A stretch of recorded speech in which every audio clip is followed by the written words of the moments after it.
Physics में जैसा कि आपको मालूम ही है कि लेसन चल रहा था आपका refraction and dispersion through prism. Prism के द्वारा प्रकाश का अपवर्तन और परिक्षेपण, इस लेसन के न्यूमेरिकल हम लोग लगा रहे हैं और पिछली क्लास तक 6 न्यूमेरिकल्स सॉल्व भी कर चुके थे और भी न्यूमेरिकल्स लगाएंगे, क्योंकि प्रिज्म से रिलेटेड न्यूमेरिकल्स भी आपके बोर्ड एग्जामिनेशन में बहुत पूछे जाते हैं। तो आज का 7th नंबर न्यूमेरिकल है पूरे में, पर आज का पहला न्यूमेरिकल आपके सामने यहाँ लिखा हुआ है। एक छोटा सा फिगर 20 न्यूमेरिकल में दिया गया है, मैं पढ़ता हूँ, आप भी ध्यान से सुनिएगा। लिखा हुआ है संलग्न चित्र में प्रिज्म ABC के लिए, मतलब उसके साथ जो लगा हुआ ये चित्र है उस प्रिज्म ABC, आप देखें ये प्रिज्म ABC के लिए आपतित किरण PQ दिखाई गई है। ये आपतित किरण PQ यहाँ पर आपको दिखाई गई है। इस किरण में एक चीज खास बात है कि जब ये आपतित हुई है तो इस अपवर्तक पृष्ठ पर लंबवत आई है। देखिए ये कोण यहाँ 90 डिग्री का दिखाया जा रहा है। 90 डिग्री के कोण पर यह आपतित हुई है, यानी कि इस पृष्ठ पर अभिलंबवत प्रकाश की किरण आपतित हुई है। इसके संगत अपवर्तित तथा निर्गत किरणें दिखाई है। इसके संगत आपको अपवर्तित किरण भी दिखानी है और निर्गत किरण भी दिखानी है। देखो अपवर्तित किरण तो हम तुरंत दिखा सकते हैं क्योंकि इस सरफेस के लंबवत है ये प्रकाश किरण। अगर प्रकाश किरण सरफेस के लंबवत है तो ये बिना विचलित हुए, अपवर्तन होगा इसका पर विचलित नहीं होगी, बिना विचलित हुए ये सीधी निकल जाएगी ऐसे, ये दूसरे सरफेस पर पड़ेगी। तो हमने अपवर्तित किरण तो देखिए दिखा दिया। उन्होंने 2 के बारे में पूछा है, इसके संगत अपवर्तित तथा निर्गत किरणें दिखाइए। तो ये जो अपवर्तित किरण है ये तो हमने यहां पर दिखा दिया है, अपवर्तित किरण। निर्गत किरण के बारे में अब हमको निर्गत किरण भी इसकी दिखानी है। तो अब इस सरफेस में अपवर्तन के हिसाब से देखिए, यहां पर यह किरण आपतित हुई है। एक अभिलंब यहां पर मैं बनाऊंगा सबसे पहले, नॉर्मल। क्यों? क्योंकि ये प्रकाश किरण जो है वो कांच से हवा में जाना चाहती है। अगर कांच से हवा में जाना चाहती है यानी कि सघन से विरल में जा रही है तो ये अभिलंब से दूर हट जाएगी। लेकिन उसके लिए ये आप देख रहे अभिलंब है, ये आपतित किरण है, ये आपतन कोण है। सबसे पहले हम आपतन कोण जानना चाहेंगे कि दूसरे पृष्ठ पर आपतन कोण कितना है। क्या आप बता सकते हैं पहले पृष्ठ के लिए आपतन कोण कितना है इस किरण का? 90 डिग्री। आपतन कोण किसको बोलते हैं? आपतित किरण और अभिलंब के बीच बनने वाले कोण को। और जब आपतित किरण अभिलंब की ही दिशा में आती है ऐसे, ये अभिलंब है, ये आपतित किरण है, तो आपतित किरण और अभिलंब के बीच का कोण ही आपतन कोण कहलाता है। लेकिन अगर प्रकाश की किरण अभिलंब की ही दिशा में आ जाए पृष्ठ से 90 डिग्री का कोण बनाते हुए, उस वक्त आपतन कोण कितना होगा? 0 डिग्री। तो 90 डिग्री कहां से हो गया? अगर प्रकाश किरण किसी सरफेस पर अभिलंबवत आपतित होती है तो उसका आपतन कोण 0 डिग्री का होता है। तो इस सरफेस के लिए जो आपतन कोण है वो 0 डिग्री है, इसीलिए अपवर्तन कोण भी 0 डिग्री है। लाइट रे सीधी निकल गई, यहां पर जाकर के पड़ी। अब थोड़ा सा आप याद करिए, प्रिज्म में यहां जो आपतन कोण होता है उसको I से लिखते हैं, यहां जो अपवर्तन कोण होता है उसको R से लिखते हैं। तो अगर यहां का I 0 है तो इस सरफेस के लिए R भी कैसा हो जाएगा? 0 डिग्री। प्रिज्म में दूसरी सरफेस पर जब प्रकाश किरण आपतित होती है उस आपतन कोण को हम लिखते हैं R डैश से। याद आ रहा है आपको? और उसके बाद जब निकलती है तो उस एंगल को, जो निर्गत कोण होता है, उसको हम I डैश से रिप्रेजेंट करते हैं। तो यहां अभिलंबवत प्रकाश किरण आपतित हुई है, इसका मतलब आपतन कोण 0 है। और किसी सरफेस पर, किसी इंटरफेस पर अगर किसी लाइट रे का आपतन कोण 0 है तो श्योरली इसका अपवर्तन कोण भी 0 डिग्री होगा। तो अपवर्तन कोण R भी हमने कितना कर दिया? 0 डिग्री। यहां पर जब प्रकाश किरण दूसरी सरफेस पर जाएगी उस वक्त उसका आपतन कोण R डैश से लिखते हैं प्रिज्म में सारा कुछ बना के आपको दिखाया गया है। उसके बाद जब प्रकाश किरण यहाँ से निकलेगी उस वक्त उस निर्गत कोण को हम आई डैश से लिखते हैं। तो आर डैश क्या है? आर डैश है इस सरफेस के लिए प्रकाश किरण का आपतन कोण, पर ये जाने का रास्ता उसकी ये है सीधा। अब अभिलंब से उसको दूर हटना है, नीचे की तरफ मुड़ना है, पर उससे पहले मुझे इसके बारे में मालूम होना चाहिए, तभी हम आगे का कुछ बता सकते हैं। तो अपवर्तित किरण तो हमने शो कर दी आपके चित्र में, पर निर्गत किरण के बारे में अभी हम कुछ बोल नहीं सकते हैं। प्रिज्म के पदार्थ के लिए क्रांतिक कोण 45 डिग्री है। देखिए प्रिज्म का जो पदार्थ है इसके लिए क्रांतिक कोण की वैल्यू कितनी दी गई है? 45 डिग्री है। इसका मतलब है कि अगर प्रकाश किरण सघन माध्यम से विरल माध्यम में जाना चाहती है और आपतन कोण 45 डिग्री के बराबर हो जाएगा तो फिर अपवर्तित किरण पृष्ठ के समांतर निकल जाएगी उससे लग करके। समझ रहे? तो इसीलिए हम अभी इसके बारे में, निर्गत किरण के बारे में कुछ नहीं कह सकते, क्योंकि क्रांतिक कोण 45 डिग्री है। अगर ये वाला आपतन कोण 45, देखो सघन से विरल में जा रही है ना प्रकाश किरण, तभी तो पूर्णांतरिक परावर्तन होता है। तो हमें डर है कि कहीं पूर्णांतरिक परावर्तन ना हो जाए। कब हो जाएगा? अगर ये वाला एंगल 45 डिग्री से ऊपर निकल जाएगा तो इस प्रकाश किरण का पूर्णांतरिक परावर्तन हो जाएगा और ये ऐसे परावर्तन के नियमों का पालन करते हुए वापस लौट आएगी। अगर ये वाला कोण 45 डिग्री के बराबर होगा, 45 डिग्री के बराबर होगा तो प्रकाश की किरण का अपवर्तन तो होगा लेकिन सरफेस के साथ साथ निकल जाएगी। उस वक्त अपवर्तन कोण 90 डिग्री बन जाएगा। इसलिए हम कुछ नहीं कह सकते हैं, क्योंकि हम सबसे पहले इस एंगल को मालूम करना चाहते हैं कि ये एंगल आखिरकार कितना होगा। ये हमें पता लग जाए फिर हम कुछ भी बता सकते हैं आपको। प्रिज्म का अपवर्तनांक भी ज्ञात करिए। चलिए ठीक है। सबसे पहले एक चीज आप देख सकते हैं, ये एंगल यहाँ 45 डिग्री दिया हुआ है। क्या आप बता सकते हैं ये वाला एंगल कितना आएगा? 90 डिग्री। तभी तो पूरा स्ट्रेट लाइन है, ये पूरा एंगल 180 का बनेगा। अब ये 45 है, ये 90 है, तो ये एंगल कितना बचेगा? ये एक छोटा सा त्रिभुज बन रहा है, ठीक है ना। अगर इसको हम कुछ नाम रख दें, ई नाम रख दें, तो त्रिभुज ए, फिर ये क्यू और यहां पर आप देखिए ये ई, ये एक छोटा सा ट्रायंगल जो आप देख रहे होंगे। इसमें ये 45 डिग्री है, ये 90 डिग्री है, तो ये कितना बचेगा? 45 डिग्री। तो ये एंगल भी 45 डिग्री का हो गया। अब इसी सरफेस पर ये क्या है? अभिलंब है।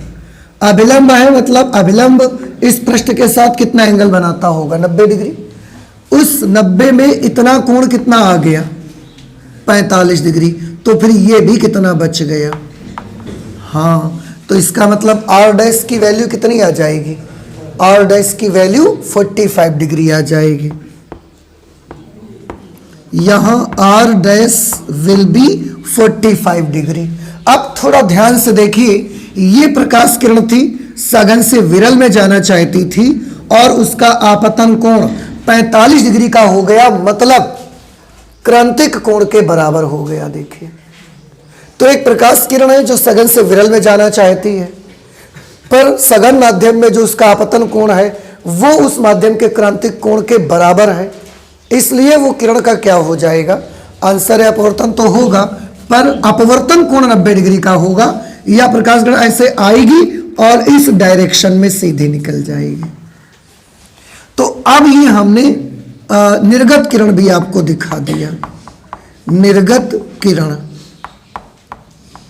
समझ रहे हैं? तो अपवर्तित किरण ये हमने दिखाई थी आपको, बिना विचलित हुए सीधे निकल जाना। और ये हमने निर्गत किरण आपको दिखाई जो कि दूसरे अपवर्तक पृष्ठ के साथ साथ चली जाएगी ऐसे, क्योंकि इसका आपतन कोण क्रांतिक कोण के बराबर हो गया ना, तो यहां अपवर्तन कोण ये वाला 90 डिग्री का बन जाएगा। तो एक काम तो कर लिया, अपवर्तित और निर्गत किरणें हमने दिखा दी आपको। अब प्रिज्म के पदार्थ के लिए क्रांतिक कोण 45 डिग्री है और प्रिज्म का अपवर्तनांक भी आपको ज्ञात करना है। तो बड़ी सिंपल सी चीज है, प्रिज्म के पदार्थ का अपवर्तनांक।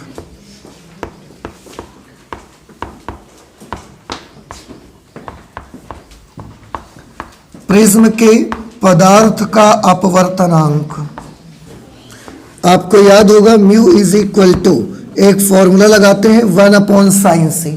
अगर आपको क्रांतिक कोण मालूम है तो, और क्वेश्चन में क्रांतिक कोण दिया गया है 45 डिग्री, तो हम इसी का यूज करेंगे 1/sin C की जगह पर 45 डिग्री।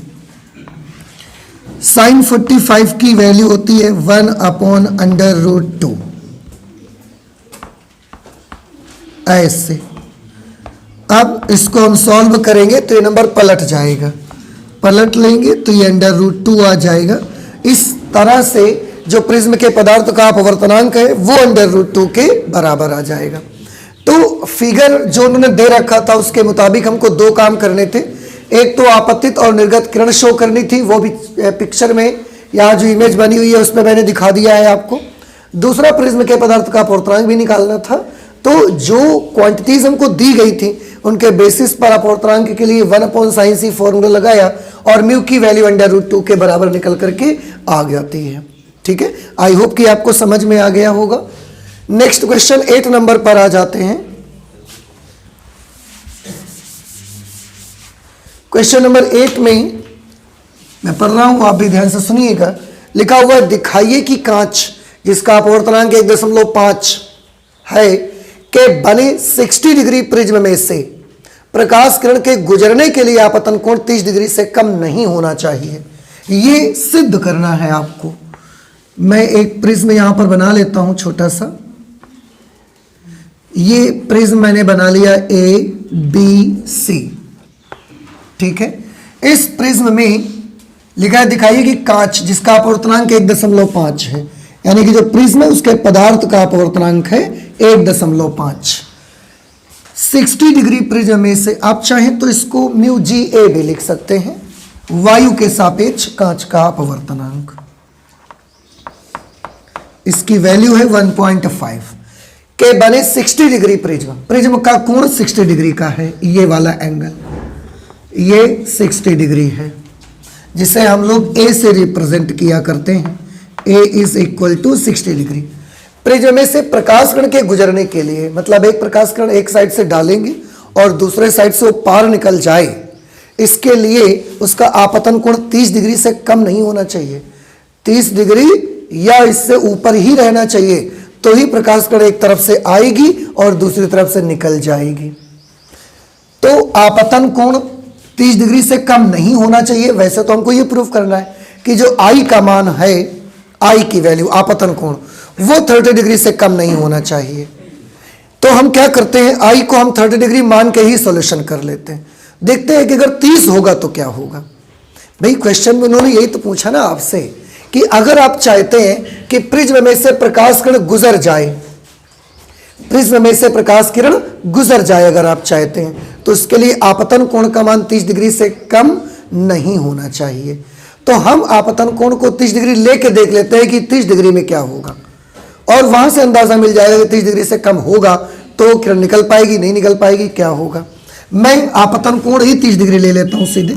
ये हमने एक अभिलंब बना दिया, देखिए यहां पर ये एक प्रकाश किरण को डाला जिसका आपतन कोण हमने मान लिया 30 डिग्री है। आपतन कोण I = 30 डिग्री। अब अगर ये 30 डिग्री कोण पर आपतित होगी तो प्रकाश किरण ऐसे चली जाएगी अपवर्तित होकर के, फिर यहां पर पड़ेगी, यहां पर हमने एक अभिलंब बना दिया, सघन से विरल में जाएगी, अभिलंब से दूर हटेगी, ऐसे प्रकाश किरण निकल जाएगी। ये एंगल R होता है, ये वाला एंगल R' है, ओह आई एम सॉरी, ये वाला इधर का जो एंगल ये बनता है ये I' बनता है। आपको प्रूफ करना है कि जो आपतन कोण है वो 30 डिग्री से कम नहीं होना चाहिए, क्योंकि 30 डिग्री से अगर कम होगा, उनके मुताबिक कि अगर एंगल आपतन कोण 30 डिग्री से कम हो जाएगा तो प्रकाश किरण प्रिज्म से निकल नहीं पाएगी, प्रकाश किरण प्रिज्म से नहीं निकल पाएगी, ये उनका बोलना है और ये आपको सिद्ध करके दिखाना है। तो उन्होंने बोला ना कि आपतन कोण 30 डिग्री से कम नहीं होना चाहिए, तो हम आपतन कोण को 30 डिग्री मान ही लेते हैं और देखते हैं कि क्या होगा आखिरकार। ओके, यहां पर अब सबसे पहले मेरा एक मकसद है, बात ये चल रही है कि प्रिज्म से प्रकाश किरण का निकलना संभव होगा 30 डिग्री पे कि नहीं हो पाएगा। 30 डिग्री पर जब हम प्रकाश किरण डालेंगे तो वो प्रकाश किरण अपवर्तित होते हुए प्रिज्म से बाहर निकलेगी कि नहीं निकलेगी, हम ये पता लगाना चाहते हैं। और प्रिज्म से बाहर निकलेगी कि नहीं निकलेगी ये डिपेंड करेगा इस एंगल पर, ये आर डैश पर डिपेंड करेगा। क्यों आर डैश पर डिपेंड करेगा? सोचिए थोड़ा सा, धोखे से भी अगर इसका मान क्रांतिक कोण से बड़ा हो जाएगा, अगर इसकी वैल्यू क्रिटिकल एंगल से बड़ी हो जाएगी, तो जब आपतन कोण का मान क्रांतिक कोण से बड़ा हो जाता है तो प्रकाश किरण माध्यम में निकलती नहीं है, फिर उसी माध्यम में परिवर्तित होकर वापस लौट आती है। तो पूरा का पूरा निर्भर करता है उस आर डैश पर कि आर डैश कितना बड़ा होगा। तो हमारा मेन मकसद है आर डैश को फाइंड आउट करना। आर डैश पता लगेगा तो आगे की बातें पता लगेंगी। इसमें एक छोटी सी जानकारी दी गई है जो मैंने नोट नहीं किया हुआ है, लिखा है sine 19 degree is equal to 0.33।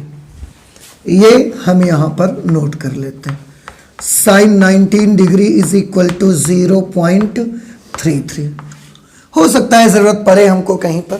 तो अभी आप भी समझ गए कि हमारा मेन टारगेट इस समय क्या है, आर डैश को मालूम करना। एक बार कसम से आर डैश पता लग गया ना, फिर सब मैं बता सकता हूं प्रकाश किरण बाहर निकलेगी, पृष्ठ के समांतर चली जाएगी या पूर्णांतरिक परावर्तित होकर वापस ही लौट आएगी। ये सारी जानकारियां हम आपको दे सकते हैं, बट आर डैश के ज्ञात हो जाने के बाद ही कर सकते हैं। तो अभी कुछ भी करिए पर आर डैश पता लगाइए।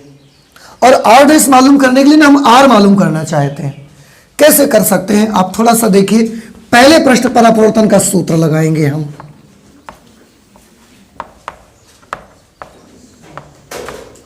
प्रथम पृष्ठ पर अपवर्तन का सूत्र लगाना चाहते हैं। पहले पृष्ठ के लिए अगर अपवर्तन का सूत्र आप लगाएंगे तो एक चीज यहां देख सकते हैं कि जो प्रकाश किरण वायु से कांच में जा रही है, तो हमको वायु के सापेक्ष कांच का अपवर्तनांक लेना पड़ेगा। म्यू जी ए साइन आई, आई का मान कितना है यहां पर 30 डिग्री अपॉन साइन आर, ये वाला आर। यहां से हम आर निकालेंगे। म्यू जी ए की वैल्यू है 1.5, ये 1.5, साइन 30 आएगा 1/2 और यहां पर है साइन आर। ये साइन आर इधर ले आइए, इसको उधर भेज दीजिए, तो साइन आर की वैल्यू आएगी 1 अपॉन, ये 1.52 से मल्टीप्लाई कर लेगा तो इसको 3 बना देगा। अब आप देख सकते हैं sine R is equal to 0.33, 3 से 1 को डिवाइड करेंगे ना 0.33 के बराबर आ जाएगा। अब 0.33 किसकी वैल्यू है साइन 19 डिग्री की, तो यहां पर हम लिखेंगे sine R is equal to sine 19 degree. तो आर इज इक्वल टू कितना आ जाएगा, आर आ जाएगा 19 डिग्री। अब अगर आर 19 डिग्री आ गया तो हम आर डैश मालूम कर सकते हैं। एक फॉर्मूला आप सभी लोग जानते हैं, R plus R dash is equal to A. अल्पतम विचलन की अवस्था में यही are is equal to a/2 बन जाता है, लेकिन ऐसा कुछ यहां बोला नहीं गया है कि प्रिज्म अल्पतम विचलन की स्थिति में है कि कैसा है, इसलिए R plus R dash is equal to A. R की जगह पर 19 लिखेंगे plus R dash is equal to A means 60 degree. तो आर डैश की वैल्यू कितनी आ जाएगी 60 degree minus 19 degree. Then R dash 10 में से 9 चला गया 1, 5 में से 1 गया 4, आर डैश की वैल्यू आ गई 41 डिग्री। इसका मतलब यह हुआ कि यह प्रकाश की किरण जब यहां पर जाएगी दूसरे पृष्ठ पर तो इसका आपतन कोण जो होगा वो 41 डिग्री के आसपास होगा, 41 डिग्री के बराबर आएगा। समझ आई आपको? अच्छा, कांच के लिए जो क्रांतिक कोण होता है, कांच के लिए जो क्रांतिक कोण होता है वो कितना होता है आपको याद होगा। कांच वायु के लिए जो क्रांतिक कोण होता है 42 डिग्री होता है ना। तो कांच वायु, ये कांच है और ये वायु, कांच वायु अंतरापृष्ठ के लिए जो क्रांतिक कोण होता है वो 42 डिग्री होता है। और हमारी प्रकाश किरण कितने डिग्री कोण पर पड़ी जाकर यहाँ 41 डिग्री पर, ठीक है। इसका मतलब कांच के भीतर प्रकाश किरण का जो आपतन कोण है वो क्रांतिक कोण से बड़ा है कि छोटा है। फिर से सुनिए, कांच वायु इंटरफेस के लिए क्रांतिक कोण का मान 42 डिग्री होता है। कांच वायु अंतरापृष्ठ के लिए क्रांतिक कोण 42 डिग्री होता है, ये हम यहां लिख देते हैं।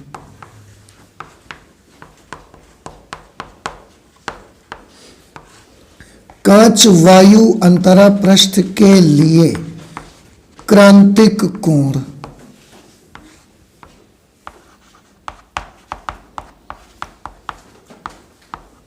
42 डिग्री होता है। और ये वाली प्रकाश किरण जब गई है तो इसका आपतन कोण कितना है? दूसरे पृष्ठ पर 41 डिग्री। इसका मतलब है आपतन कोण क्रांतिक कोण से कैसा है? छोटा, कम है। तो दूसरे पृष्ठ पर जब प्रकाश किरण गई तो उसका जो ये आपतन कोण है, ये वाला, ये कांच वायु अंतरा पृष्ठ के क्रांतिक कोण से कम है। अगर क्रांतिक कोण से कम है तो क्या होगा? प्रकाश किरण पूर्ण अंतरिक्ष परावर्तित हो जाएगी, पृष्ठ के साथ साथ ऐसे निकल जाएगी या पार कर जाएगी इसको। आंसर है पार कर जाएगी। क्यों? क्योंकि अभी जो आपतन कोण है वो क्रांतिक कोण से कैसा है? कम है। भले अपवर्तन कोण उस जगह पर बहुत ज्यादा बनेगा लेकिन इसको गुजर जाएगी। अब थोड़ा ध्यान से देखिए, ये कब हुआ है? जब आपतन कोण 30 डिग्री का है। उन्होंने बोला था कि सिद्ध करिए कि प्रिज्म से गुजरने के लिए आपतन कोण 30 डिग्री से कम नहीं होना चाहिए। अब सोचिए कि अगर आपतन कोण 30 डिग्री से कम होता तो क्या होता?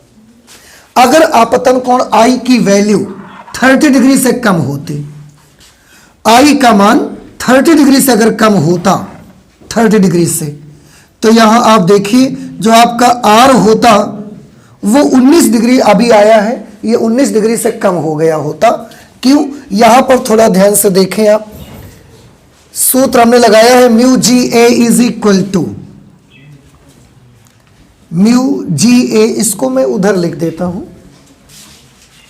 आपने जो फॉर्मूला यहां लगाया है वो फॉर्मूला यूज किया है, mu G A is equal to sine I upon sine R. Sine R इधर ले आइए, म्यू जी ए उधर भेज दीजिए।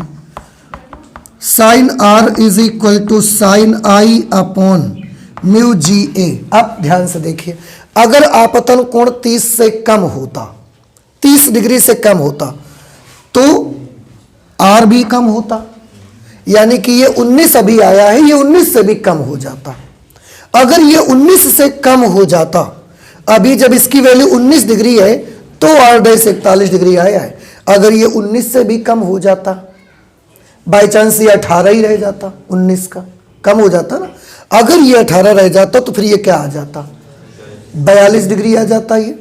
अगर ये 18 होता फिर घटाते तो 42 डिग्री आ जाता, और 42 डिग्री आ जाता तो प्रकाश किरण गुजर पाती बाहर, ये सरफेस के साथ साथ लग के चली जाती। अगर और थोड़ा ज्यादा होता, बाई चांस ये अभी 19 आया है, ये 17 आ जाता, 17 आ जाता, तो ये कितना बन जाता? 43 डिग्री। और अगर ये 43 डिग्री बन जाता तो क्रांतिक कोण तो 42 डिग्री है, ये 43 हो जाता, आपतन कोण क्रांतिक कोण से बड़ा हो जाता, तो प्रकाश किरण तो बाहर निकल ही नहीं पाती ना। इसका मतलब साफ है कि अगर प्रकाश किरण को आप चाहते हैं कि प्रिज्म से गुजरकर बाहर चली जाए तो बहुत जरूरी है कि आपतन कोण का मान 30 डिग्री से कैसा होना चाहिए? बड़ा ही होना चाहिए, छोटा नहीं होना चाहिए। उन्होंने बोला ना कि आपतन कोण 30 डिग्री से कम नहीं होना चाहिए, बहुत मिनिमम 30 डिग्री पे काम बन जाएगा। 30 डिग्री से थोड़ा सा भी ऊपर कर देंगे आप आपतन कोण, तो ये कोण 42 डिग्री से बड़ा हो जाएगा, आपतन कोण क्रांतिक कोण से बड़ा हो जाएगा और प्रकाश किरण बाहर नहीं निकल पाएगी। समझ रहे हैं? तो ये एक छोटा सा सेंटेंस है, चाहे तो हम लिख सकते हैं, स्पष्ट है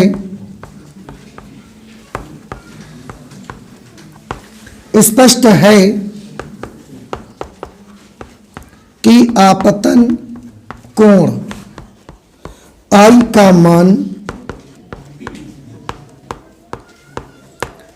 30 डिग्री से कम होने पर, आपतन कोण का मान 30 डिग्री से कम होने पर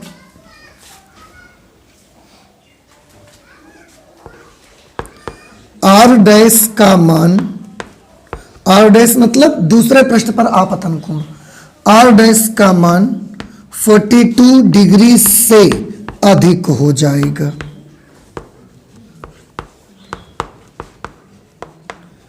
42 डिग्री से अधिक हो जाएगा तथा प्रकाश किरण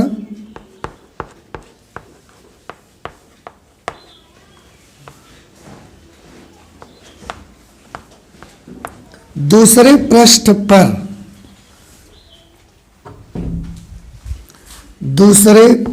पर पूर्ण आंतरिक परावर्तित होकर वापस लौट आएगी, बाहर नहीं जा पाएगी।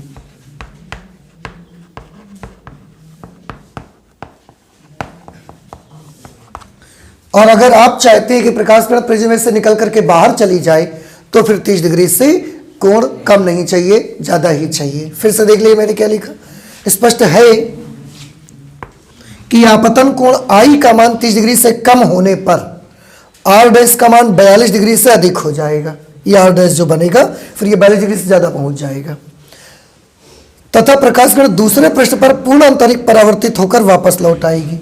फिर ये बाहर नहीं निकल के जाएगी, इसी माध्यम में वापस आ जाएगी और बाहर नहीं जा पाएगी। तो अगर आप चाहते हैं कि प्रकाश किरण गुजरे प्रिज्म से निकल के बाहर चली जाए तो आपतन कोण 30 डिग्री से कम नहीं होना चाहिए, ठीक है ना। वो क्लेरिफिकेशन यहाँ लिख दिया है। समझ आया कि नहीं आपको? तो आप नोट कर लीजिए, इसके बाद अगला क्वेश्चन सॉल्व करते हैं। अगला क्वेश्चन है क्वेश्चन नंबर 9।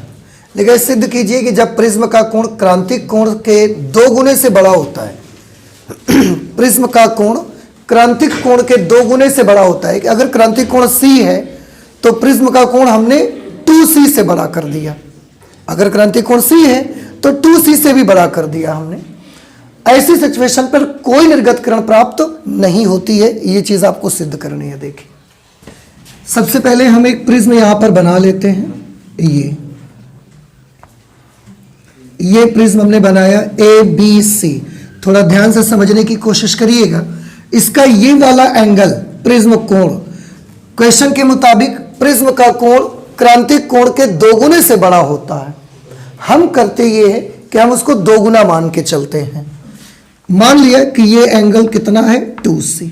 अगर कांच वायु अंतरा पृष्ठ के लिए क्रांतिक कोण C है तो उसका जो प्रिज्म का ये वाला एंगल है, क्वेश्चन के मुताबिक उन्होंने बोला है कि अगर ये इसके 2 गुने से बड़ा हो क्रांतिक कोण के, क्रांतिक कोण C माना, इसको हमने 2C मान लिया। 2C मान के हम पूरा कैलकुलेशन करेंगे, फिर बाद में देखेंगे कि अगर प्रिज्म का कोण 2C से बड़ा होता तो क्या वाकई में कोई प्रकाश किरण बाहर नहीं निकल पाएगी।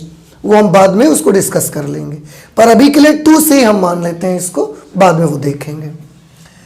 अब उन्होंने एक शर्त रख दी है, उन्होंने एक बोल दिया है कि अगर प्रिज्म का कोण क्रांतिक कोण के 2 गुने से बड़ा होता है तो कोई भी किरण बाहर नहीं निकलेगी।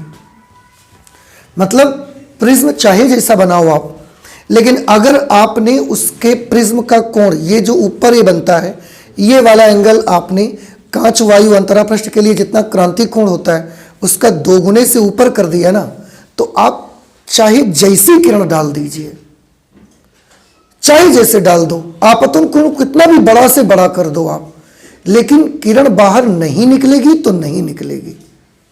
ये उन बोल रहे हैं कि ये चीज सिद्ध करके दिखाई है। तो हमने इसका जो अपवर्तक कोण है क्रांतिक कोण से दुगना ही मान लिया है, वो हम बाद में डिस्कस करके आपको बता देंगे।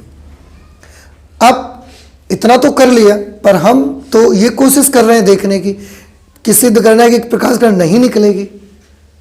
अब नहीं निकलेगी तो उसके लिए हमारे पास रास्ता क्या है, हम उसको हर हाल में निकालना चाहते हैं। क्वेश्चन बोल रहा है कि नहीं निकलेगी, पर हम चाहते हैं कि वो निकले, पता तो चले कि क्या होगा क्या नहीं होगा आखिरकार। और प्रकाश किरण को बाहर निकालने के लिए हमें अपने आपतन कोण को ज्यादा से ज्यादा करना पड़ेगा। जितना ज्यादा आपतन कोण हम रखेंगे, संभावना ये होती है कि प्रकाश किरण निकल जाएगी उससे। बात समझ रहे हैं? देखो थोड़ा सा इस क्वेश्चन में कैलकुलेशन है, पर समझने की चीज आपको ज्यादा है। फिर से सुनो ध्यान से। प्रकाश किरण प्रिज्म में जाए और बाहर निकले, जाए और बाहर निकले, इसकी संभावना तब ज्यादा होती है जब आपतन कोण ज्यादा से ज्यादा बड़ा रखेंगे। हम आपतन कोण को बड़े से बड़ा ले लेंगे तो हम श्योर होते हैं कि प्रकाश किरण बाहर निकल ही जाएगी। बड़ा जितना आपतन कोण लेते हैं तो हमें कन्फर्म होता है कि प्रकाश किरण बाहर चली ही जाएगी। पर आज चैलेंज है कि सिद्ध करिए कि अगर अपवर्तक कोण 2c से बड़ा हो जाएगा तो प्रकाश किरण बाहर नहीं जाएगी। तो जब हमें ये चैलेंज दिया जा रहा है कि बाहर नहीं जाएगी तो हम तो पहले से कोशिश करके चलेंगे ना कि प्रकाश किरण बाहर निकले, हम देखना चाहते हैं। तो हमने क्या किया, आपतन कोण बड़े से बड़ा कर दिया। अब बड़े से बड़ा आपतन कोण कर दिया तो हम बड़े से बड़ा आपतन कोण कितना तक ले जा सकते हैं? तो आंसर है कि हम आपतन कोण ज़्यादा मैक्सिमम करके ले जा सकते हैं, 90 डिग्री तक ले जा सकते हैं। अगर प्रकाश किरण को हम ऐसे भेज देंगे, अगर ये अभिलंब हमने बना दिया यहाँ पर, ये अगर हमने अभिलंब बना दिया है और आपतन कोण बड़े से बड़ा करना है तो हम प्रकाश किरण को ऐसे भेज सकते हैं, ऐसे। उस वक्त ये आपतन कोण कितना बन जाएगा, 90 डिग्री। तो हम जानते हैं, आप जानते हैं कि आपतन कोण अगर 90 डिग्री होगा तो वैसे प्रकाश किरण को प्रिज्म से निकलना बिल्कुल तय है। लेकिन उसके बाद भी ये बोल रहे हैं कि अगर प्रिज्म का कोण क्रांतिक कोण दुगने से बराबर होगा तो आप प्रकाश किरण चाहे जैसे डाल लो निकलेगी नहीं बाहर। अब उन्होंने कहा निकलेगी नहीं और हम निकाल के दिखाना चाहते हैं तो हमने फिर ऐसे डाला 90 डिग्री पर कि तुम क्या जितना कह लो कि नहीं निकलेगी, पर हम तो निकाल के दिखाएंगे क्योंकि आपतन कोण हमें मालूम है कि बड़ा से बड़ा कर दो प्रकाश किरण जरूर निकलना चाहेगी वहां से। अब देखने क्या उनकी और हमारी लड़ाई में जीतता कौन है। क्या हमारी बात सही निकलती है कि हम प्रकाश किरण को प्रिज्म से बाहर निकाल पाते हैं वाकई में, या वाकई में क्वेश्चन ही सही है कि अगर ये कोण 2c से बड़ा हो गया तो अब कोई भी जतन कर लो वह निकाल नहीं सकते प्रकाश की किरण। तो वो जतन कर रहे हैं, हम निकालना चाहते हैं और वो बोलते हैं कि 2c से बड़ा होगा तो आप निकाल नहीं पाओगे। देख लेते हैं क्या होगा। अभी दूध का दूध और पानी का पानी हो जाए, क्लियर हो जाएगा सब कुछ। तो हमने 90 डिग्री पर आपतित किया, प्रकाश किरण ऐसे जाएगी, यहां पर ऐसे पड़ी, ये यहां पर अभिलंब मैंने बनाया। एक शर्त पर प्रकाश किरण निकल सकती है, यह भी हो सकता है ना निकले। ये कोण किससे लिखते हैं, r से। यहां वाले कोण को किससे लिखते हैं, r डैश से। अब बात यह है कि अगर ये वाला कोण सारा का सारा निर्भर करता है इस कोण पर, अगर ये वाला एंगल क्रांतिक कोण से कम है तो प्रकाश किरण बाहर निकल जाएगी, तो हमारी बात सही हो जाएगी। और अगर ये वाला कोण क्रांतिक कोण या उससे बड़ा हो जाएगा तो प्रकाश किरण बाहर नहीं जा पाएगी। फिर तो हम अपने हिसाब से तो हम लेके चले हैं कि प्रकाश किरण बाहर निकल जाए, इसलिए ज्यादा से ज्यादा बड़ा आपतन कोण लिया है। इससे फिर हम ज्यादा आपतन कोण नहीं ले सकते। इसके बाद अगर कहोगे कि और कोई जतन करिए कि प्रकाश किरण निकल जाए तो फिर ये हमारा सबसे बेस्ट है, इसके ऊपर हम कुछ कर नहीं सकते हैं। समझ रहे? तो अब हमारा ये पता लगाना बहुत जरूरी हो चुका है कि अगर हम इसको बड़े से बड़ा कर देंगे, पूरी कोशिशें झोंक दी हैं अपनी हमने कि प्रकाश किरण बाहर निकल जाए, उसमें हमने कोई कसर नहीं छोड़ी है। और अगर ऐसे में r डैश का मान, ऐसे में r डैश का मान क्रांतिक कोण के बराबर आ गया, फिर उसके बाद हम कुछ नहीं कर सकते। क्रांतिक कोण से कम रहेगा तो हम कह देंगे कि आप जो बात कह रहे हो ये गलत है। लेकिन अगर ये क्रांतिक कोण के बराबर आ गया तो फिर हम इनकी बात सही माननी ही पड़ेगी हमको। तो हम r डैश पता लगाना चाहते हैं कि ये किसके बराबर आएगा। तो ठीक है, पहले तो हम इसको सॉल्व करना चाहते हैं। आप देखिए प्रकाश किरण वायु से कांच में जा रही है, अपवर्तनांक का सूत्र लगाएंगे स्नेल का लॉ, स्नेल के नियम से, स्नेल के नियम से sine I upon sine R mu G A, ठीक है बना रहने दो क्योंकि इसके बारे में भी तो हमको कुछ पता नहीं है ना। आपको एक चीज और मैं बता देता हूं, म्यू जी ए का formula sine I upon sine R, ये तो इस सरफेस पे आप लगा रहे हैं।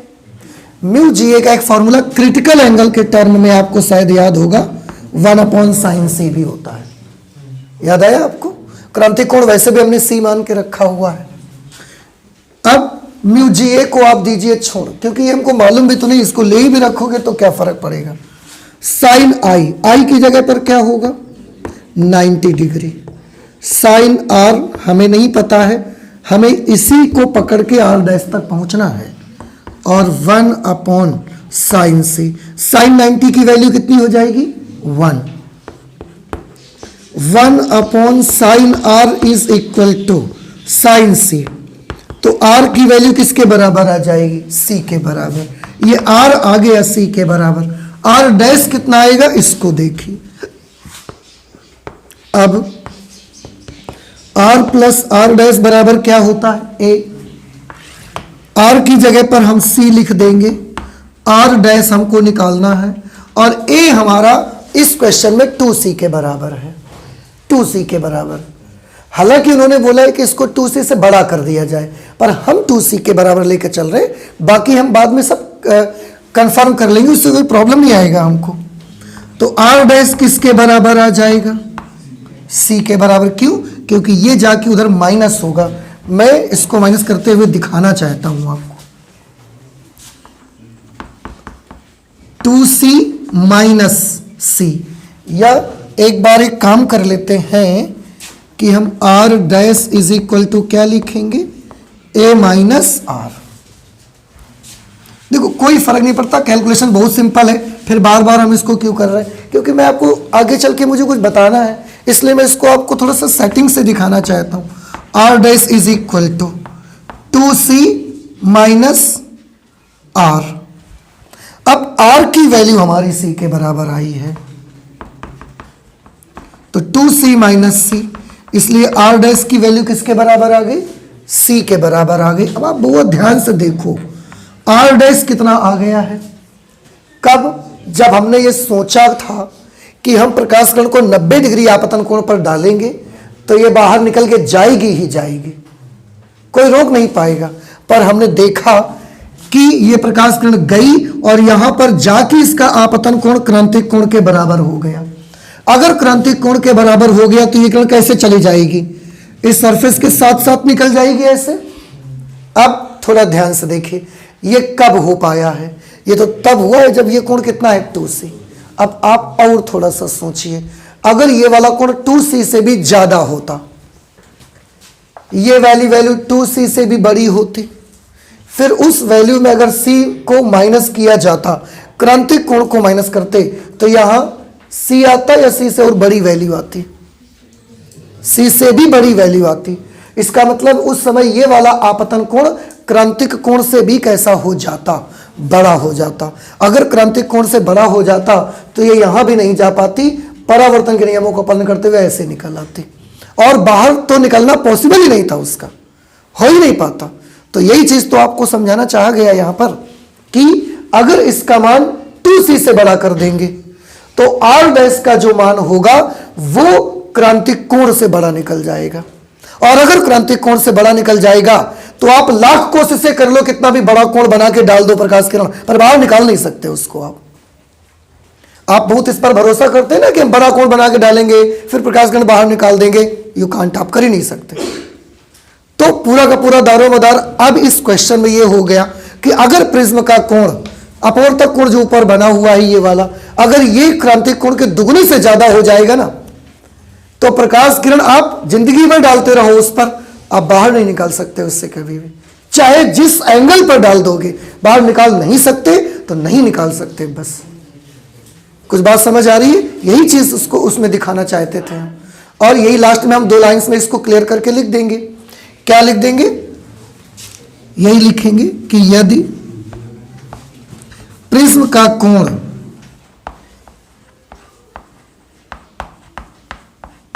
यदि प्रिज्म कोण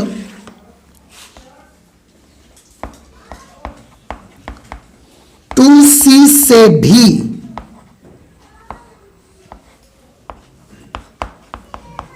अधिक होगा, यदि प्रिज्म कोण 2c से भी अधिक होगा, तब r डैश का मान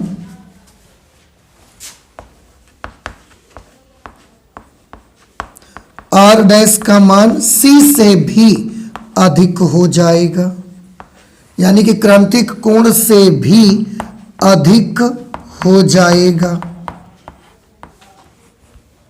ठीक, आपने इसका मान 2c से आगे किया तो ये r डैश c से बड़ा हो जाएगा, क्रांतिक कोण से बड़ा हो जाएगा, और प्रकाश किरण उस समय आपतन कोण कितना भी हो प्रकाश किरण प्रिज्म से बाहर नहीं निकलेगी। इस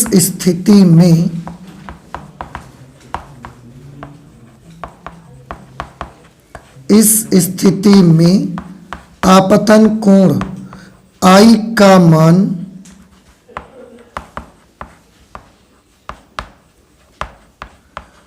चाहे जितना बड़ा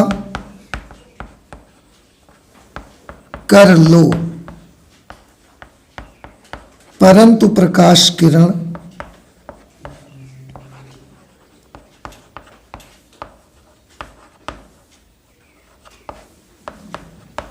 प्रिज्म से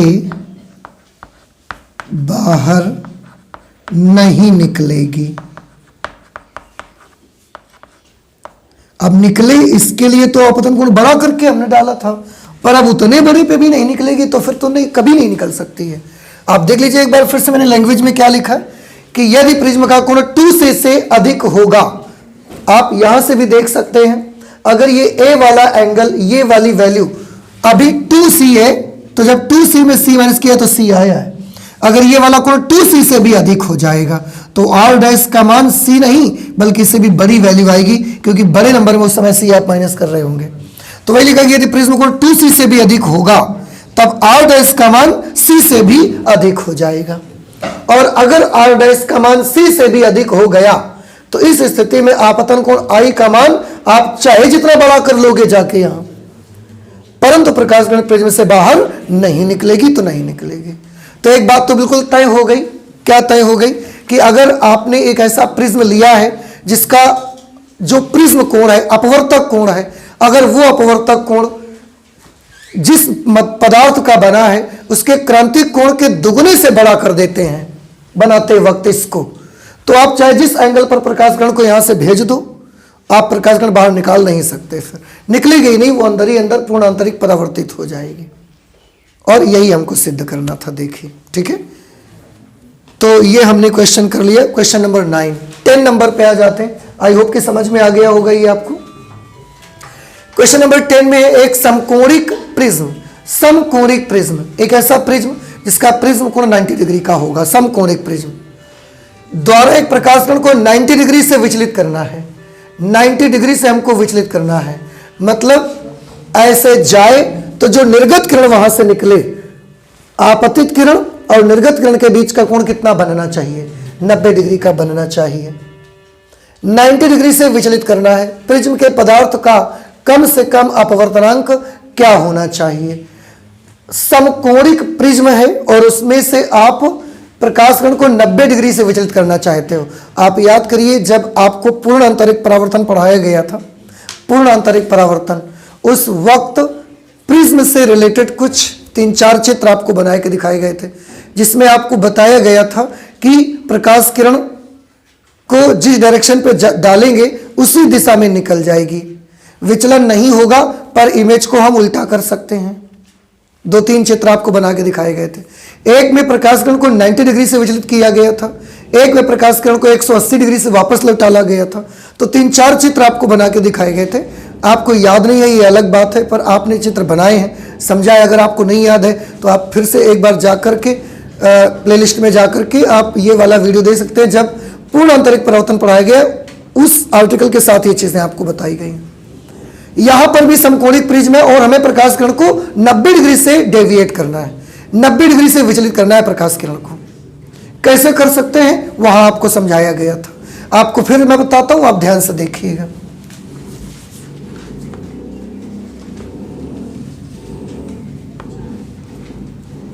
ये एक प्रिज्म हमने बना लिया, समकोणिक प्रिज्म है। देखिए ध्यान से, ये 90 डिग्री का कोण है, यही वो प्रिज्म कोण है जिसको हम ए से लिखा करते हैं। इसको हमने थोड़ा सा घुमा के ऐसा रख लिया है, ठीक है। तो ये 90 डिग्री हमने कर लिया, ये प्रिज्म है। हम 90 डिग्री कोण से प्रकाश किरण को विचलित करना चाहते हैं, तो हमारा तरीका क्या है? हमारा तरीका यह है कि अगर आप चाहते हैं कि प्रकाश किरण 90 डिग्री कोण से विचलित हो, उस वक्त आपको समकोणिक प्रिज्म पर जो प्रकाश किरण डाले, हम चाहेंगे कि उसका पूर्ण आंतरिक परावर्तन हो जाए, कहां से? उस प्रिज्म के कर्ण से होना चाहिए। समकोणिक प्रिज्म है ना, कर्ण से पूर्णांतरिक परावर्तन होगा तो ये काम कर सकते हैं। कैसे? थोड़ा ध्यान से देखिएगा। यहां पर प्रकाश कण को हम अभिलंबवत डाल देंगे, अभिलंबवत बिल्कुल ड्रॉप कर देंगे। अभिलंबवत ड्रॉप करेंगे तो यह प्रकाश कण बिना विचलित हुए आगे निकल जाएगी। यहां पर अभिलंब बनाएंगे। उस वक्त अगर आप ऐसा करते हैं तो ये वाला जो कोण होगा वो क्रांतिक कोण के बराबर हो जाएगा या उससे बड़ा हो जाएगा। क्रांतिक कोण से बड़ा हो जाने पर इसका पूर्ण आंतरिक परावर्तन होगा और परावर्तन के नियमों का पालन करते हुए अभिलंब से जितना कोण आपतित किरण का बनता है उतना ही किरण इस परावर्तित किरण का बन जाएगा और यहां पर आ जाएगी।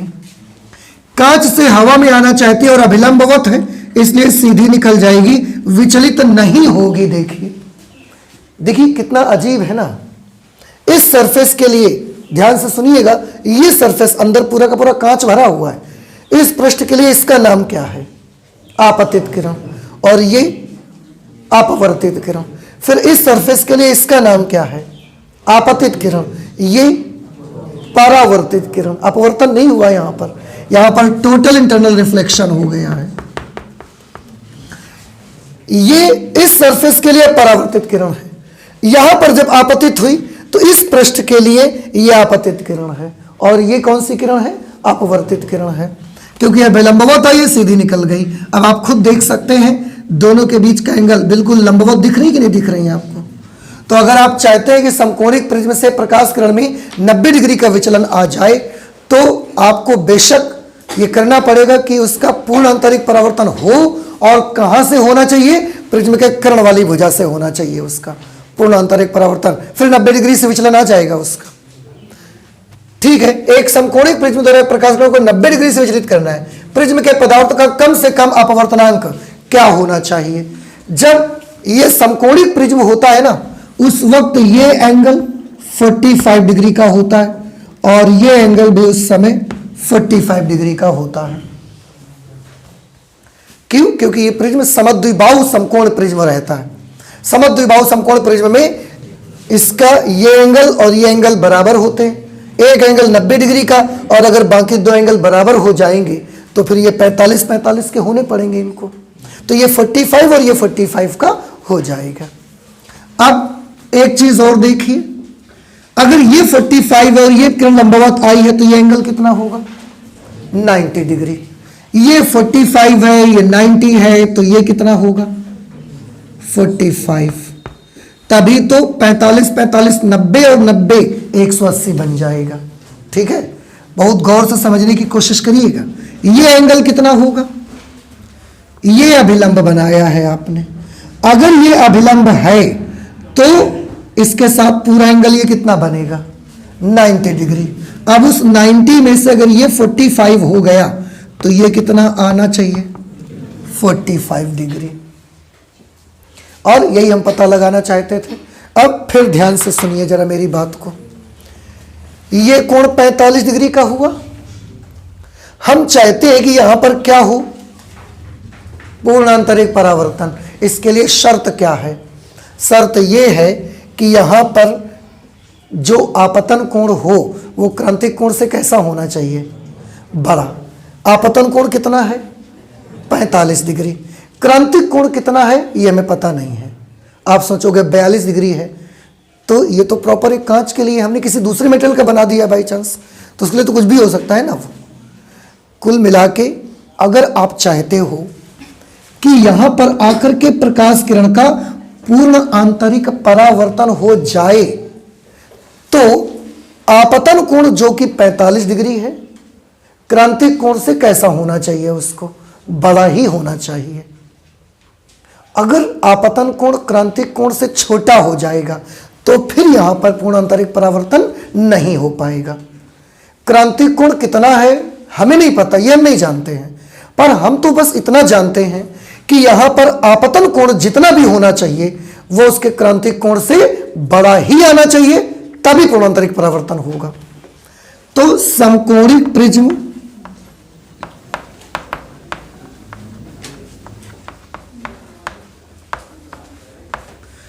समकोणिक प्रिज्म के कर्ण पर समकोणिक प्रिज्म के कर्ण पर पूर्ण आंतरिक परावर्तन के लिए, पूर्ण आंतरिक परावर्तन के लिए यह बहुत जरूरी है कि जो आपतन कोण है उसका मान क्रांतिक कोण से कैसा होना चाहिए, बड़ा ही होना चाहिए। आप चाहे तो सी इधर कर लें, आई उधर कर लें, कि जो क्रांतिक कोण होना चाहिए वो आपतन कोण से छोटा ही होना चाहिए, क्योंकि अगर आपतन कोण क्रांतिक कोण से बड़ा होगा तो ही पूर्णांतरिक परावर्तन होगा। अगर आपतन कोण का मान क्रांतिक कोण के बराबर या उससे छोटा हो गया तो फिर पूर्णांतरिक परावर्तन नहीं हो पाएगा यहां। तो हम ये चाहते हैं, सी हमको पता नहीं है, आई हमें पता है। देखो ना, ये इस सरफेस के लिए आपतित किरण है, ये अभिलंब है और ये कोण कितना है 45 डिग्री। तो आपतन कोण तो हमें पता है 45 डिग्री है, तो आई की जगह पर मैं क्या लिख सकता हूं 45 डिग्री। नहीं समझ में आई बात? सी के लिए क्या फॉर्मूला बन सकता है? अगर हम दोनों पक्षों का साइन ले लें, साइन, तो यहां पर क्या आ जाएगा, sine C should be less than sine 45 degree. दोनों पक्षों का हमने साइन ले लिया। साइन सी को आप अपवर्तनांक के पदों में लिखे, क्या लिख पाएंगे, 1/μ इज लेस देन, साइन 45 की वैल्यू क्या होगी 1/√2। ठीक है। अब आप ध्यान से देखिए, इसको मल्टीप्लाई करा दीजिए, क्रॉस म्यू उधर भेज दीजिए, √2 इधर ले आइए, तो क्या मिल जाएगा ये आपको, ये √2 इधर आ जाएगा, इज लेस देन म्यू उधर चला जाएगा। हम इसको ऐसे भी लिख सकते हैं, देखो इस चिन्ह का जो ऐसा ये मुंह खुला हुआ है ये म्यू की तरफ है ना, तो हम ऐसे लिख दो, आप कोई प्रॉब्लम आपको, अभी भी तो वही चीज है, बस म्यू इधर और √2 उधर कर दिया हमने। क्या पता चला यहां से, बताइए आप, सुनिए हमारी बात की क्या पता चला। आपको पता चला कि प्रिज्म के पदार्थ का जो अपवर्तनांक है उसका मान √2 से बड़ा होना चाहिए। देखो ना, mu should be greater than √2, mu का मान √2 से बड़ा होना चाहिए। अब अगर म्यू का मान √2 से बड़ा होना चाहिए, सवाल में उन्होंने पूछा है प्रिज्म के पदार्थ का कम से कम अपवर्तनांक क्या होना चाहिए। आप देख रहे हैं अपवर्तनांक √2 से बड़ा ही होना चाहिए। जब बहुत कम हो तो √2 पे हम चल सकता है, नहीं तो उससे कम पे नहीं ले सकते हैं। हम जब आपसे ये बोलते हैं कि म्यू का मान √2 से बड़ा होना चाहिए, मतलब √2 उसकी मिनिमम वैल्यू हो सकती है, उससे बड़ा ही चाहिए मुझे, उससे तो कम चाहिए ही नहीं चाहिए मुझको, तो मिनिमम वैल्यू इसके √2 के बराबर आनी चाहिए। मिनिमम वैल्यू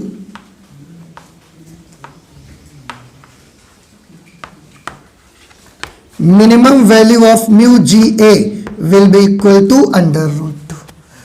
ऐसे मटेरियल का आप प्रिज्म बनाइए, √2 की वैल्यू होती है 1.414। ऐसी मटेरियल का प्रिज्म बनाइए जिसका अपवर्तनांक 1.414 से ज्यादा ही पड़ जाए।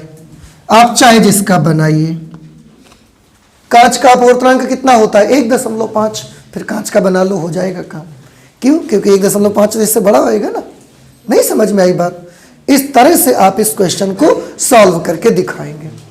कोई डाउट हो तो बताइए। देखिए ये सब बड़े टेक्निकल क्वेश्चंस हैं, आपको बहुत समझने की आवश्यकता है। या ऐसा नहीं कि कुछ चीजें दी गई हैं आप सॉल्व करके उसका आंसर निकाल के दिखा दोगे। आंसर निकालोगे, पर उसके साथ साथ बहुत जरूरी है कि आपको वो चीज अंदर से फील आना चाहिए, अंदर से समझ में आना चाहिए। अगर ये नहीं हो रहा है तो आप सिर्फ सवाल लगाओगे पर आप समझ नहीं पाओगे। ये शर्त समझ आई कि नहीं आई? पूर्ण आंतरिक परावर्तन की शर्त क्या है?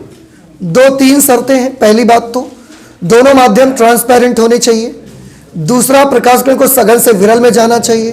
तीसरा, आपतन कोण क्रांतिक कोण से बड़ा होना चाहिए। और आप देखो ये कांच है और ये वायु है, ट्रांसपेरेंट मीडियम है।